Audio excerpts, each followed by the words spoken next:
Welcome to the Rustic Garden Homestead. Today's video is all about taking cuttings from your fig tree and propagating them. It's the fall. It's a great time to propagate figs. You can do this in the spring also. A little bit of a difference between fall and spring is you want to make sure that your fig cuttings, I'm going to show you how to cut them from the tree. This is a little bit of an experiment here. These cuttings are a little bit smaller. I've got 2 per container, different widths. I'm doing a little bit of an experiment. I'm going to show you the best practice for taking fall fig cuttings.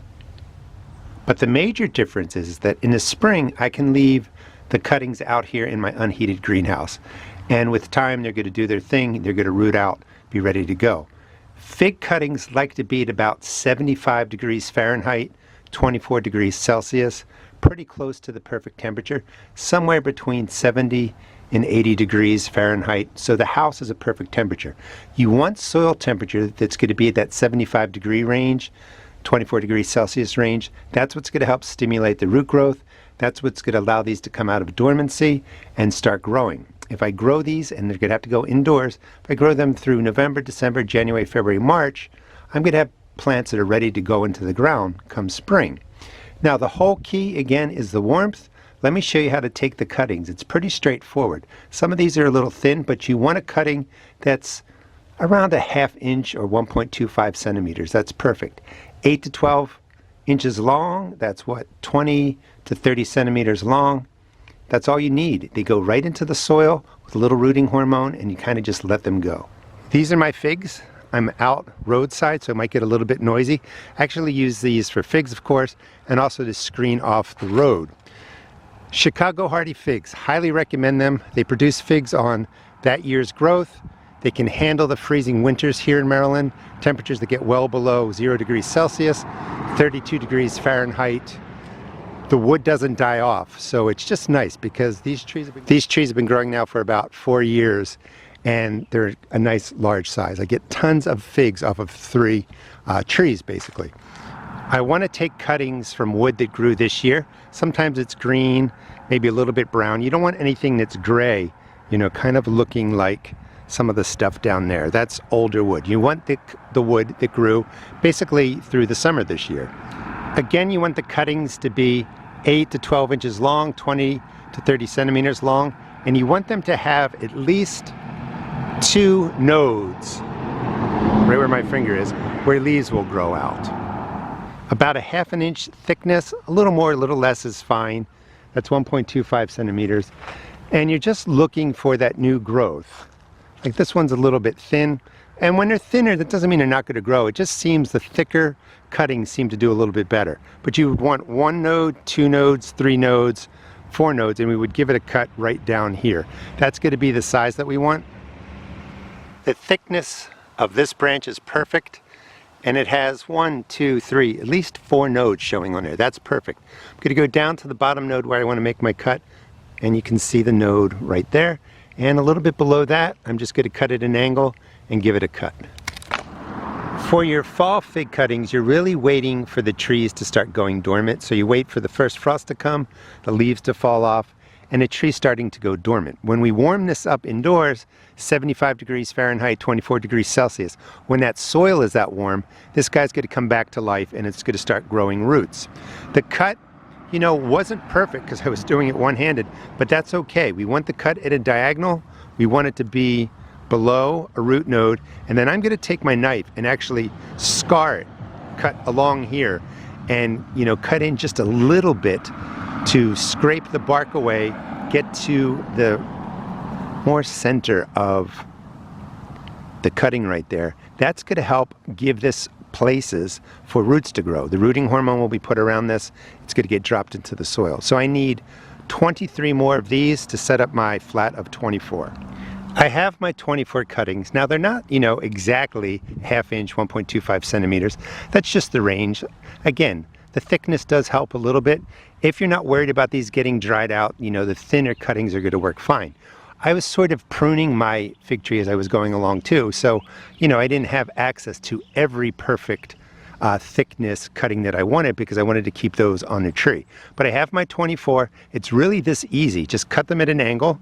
You want to have, you know, 2 or 3 nodes on each branch, and you're good to go. But it's really just a matter of taking the cuttings, getting them into the soil with the rooting hormone. This is the basic setup for the fig cuttings, and I realize that there are actually 18 pots here. I cut 24, so I'm going to have to, do another round. But you want a container size something like this. This is the minimum I would use. You can certainly go larger. I like this size because it's going to hold enough soil in there for the roots to develop over the next couple of months. And incidentally, in the house, with that warmth being at house temperature, it's going to take, if you're lucky, 4 weeks, but up to 8 weeks for the roots to start forming, and then they just kind of take off. So these are all going to be ready really come spring, and because they're indoors, they're going to start growing leaves and they're going to look really, really good. But a container this size, any potting mix is going to work. I'm bringing the potting mix indoors, so there's going to be a chance that there's insects in here. So I want to keep these away from my grow light station where I'm growing more indoor plants in a couple of months for cool weather crops, perennials, herbs and stuff like that, because I don't want the insects traveling over there. I'll also be leaving these out here for about 3 days. I'm going to spray the surface with an organic insect killer and just try and kill off anything that might be hanging around. But expect that if you're bringing soil inside, you're going to end up with some gnats or fungus gnats or some sort of insect around, but that's okay. Just have an organic spray ready. To prep it, fill it, sort of pack the soil in there. It doesn't have to be super loose. And then I just use my marker to make a hole about 3/4 down. You're going to put the cutting in so that it looks something like that. You want to make the hole with the marker or a stick so that when we dip this into the rooting hormone, I have a powder. You can buy powder or liquid. Just look online for rooting hormone. When I do that, the powder's not going to get all scraped off. The other thing that you want to do is you want to take a knife, and you can see that I scored that about 2.5 centimeters, 1 inch on the side, cut into the bark. The rooting hormone will get in there, and that's just going to give it more surface. And I just mix it in like that, give it a good tap. That's going to give it more surface for the roots to come out. You press in the cutting, and you just press around it. Again, here's one more example. I do recommend scoring both sides of the cutting about 1 inch long, put it into the rooting hormone, give it a tap, and you're really good to go. You're just going to drop it in, press the soil around it. When I'm doing this, I just want to stress that I'm not just putting the rooting hormone here on the cut. I'm going all the way up the side about 1 inch, that 2.5 centimeters, and just give it a tap so that you've covered it nicely, and that's really going to make a difference with the plants starting to root out more quickly and more vigorously. The fig cuttings are in. I recommend doing it how I did the first 2 rows. In the back, I added a second cutting, and that's because I'm just not going to start another flat, but I didn't want to waste the 6 extra that I cut, and it should be fine. These are all going to be transplanted into bigger pots, so my whole goal for these, while they're inside for 6-8 weeks, is to really set up the root system. I'll worry about separating them and potting them up later. Once they're in the container, you really want to press the soil down around it. You don't want these flopping or falling over or pulling away from the hole. You can't really overpack the soil. We're not going to have to water this too often. We're going to soak it in now. I'll show you that. And then I'll let this sit out here for 24 hours just to drain out. And it's going to go inside my house. Once you kind of press everything in, add some more soil to that. You just want good contact. You don't want to be watering this once a week or even twice a week. You want to make sure that it stays damp, moist, but not overly saturated. You don't want these cuttings to rot. Some people recommend using a heat mat. You can do that, but you don't really want to get the temperatures really well above that 75 degrees, that 24 degrees Celsius, because if you get too high above that, the plants or the cuttings can rot a little bit. So keep that soil temperature around those numbers. And then, press everything in. Let me get some more soil on here, and then we'll water it. I make my own potting mix. It saves me a ton of money. Just check out my channel and please subscribe. I'll show you how I take care of these cuttings, but I'll teach you, how to plant an entire garden.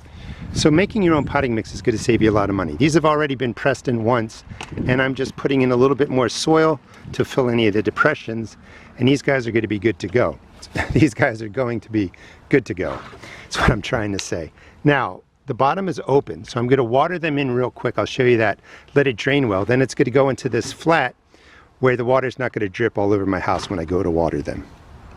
Before I water it in well, I like to spray the cuttings really well with any organic insecticide, fungicide. This is a combo.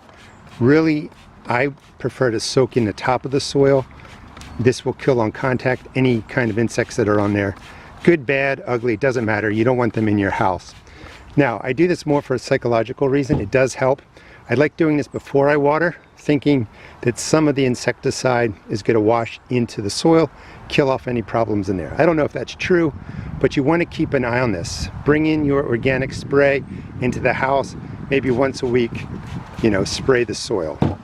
Once you've sprayed everything, just grab your water. There's no fertilizer in here now. There's enough fertilizer in the soil for the beginning. Once they're growing for a while, we'll add in some water-soluble fertilizer. You're really going to want water-soluble nitrogen.